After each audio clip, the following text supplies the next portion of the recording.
ፊልም የሚመስለው የአማራ ልዩ ኃይል ገድል ጉዳለ በሰማይ ጉዳለ መሬት ላልነበረ ሰው ይመስላል ተረት ላላዩት ተረት ለሚሰሙት ውሸት ለነበሩት ምትሃት ይመስላቸዋል። ነጭ ጉም በተራራው ላይ ይተለተላል። የአካባቢው ብርድ እጅ ያሳስራል። ተራራው እንኳን በጦርነት በሰላም ጊዜ ልብ ይፈትናል። ጀግና እንጂ ፈሪ አይሞክረውም፣ ቢሞክረውም አይወጣውም። ወደ ላይ ሲያዩ አቀበት፣ ወደ ታች ሲወርዱ ቁልቁለት። በዛ ላይ ከባድ መሳሪያ፣ የተጠና ምሽግ፣ አስፈሪ ዱር፣ የተጠማዘዘ መንገድ፣ የተወሳሰበ ምድር ነው። ግራ ካሶ ምድር እራደች፣ ድብልቅልቅ ወጣ። በምድር ሲሉት በሰማይ፣ በቀኝ ሲሉት በግራ፣ በፊት ሲሉት በኋላ ፋታ የማይሰጥ ውጊያ ተደረገ። የደፈረ ሲቀርብ የራቀ ይሸሻል።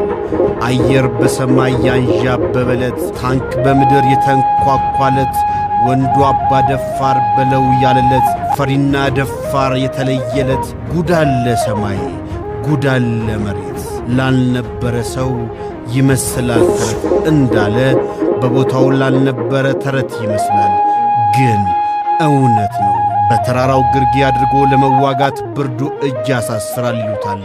ልቡ ለጋለ ግን እጁ ከምላጩ ጋር ሲስማማ ያድራል። በዚያ ቀበትና ስንቅ ትጥቅ ይዞ በእግር መውጣት ሌላ ጀግንነት ነው። ከላይ ያንን ጠላት ከታች ሆኖ እየደመሰሱ ወደ ላይ መውጣት ደግሞ ሌላ ወደር የለሽነት ጀግንነት ነው። በአካባቢ የሚኖረው ማኅበረሰብ ብቻ ሳይሆን በግራ ካሶ የሚገኘው አዕዋፋትና የዱር አራዊት ተጨንቀዋል። የትኛው አይሎ ምሽግ እንደሚሰብር ጉጉት ይፈጥራል። የሚያጓራው ከባድ መሣሪያ ድምፅ ተራራውን የናደው እስኪመስል ድረስ ድምፁ ያስፈራል። ከራያ ቆቦ በጥቅቅ ቦታ ይዞ የሰነበተው የአማራ ልዩ ኃይልና ሚሊሻ ወደፊት ሂድ የሚባልበት ቀን እየተቆነጠነጠ እየተጠባበቀ ነው።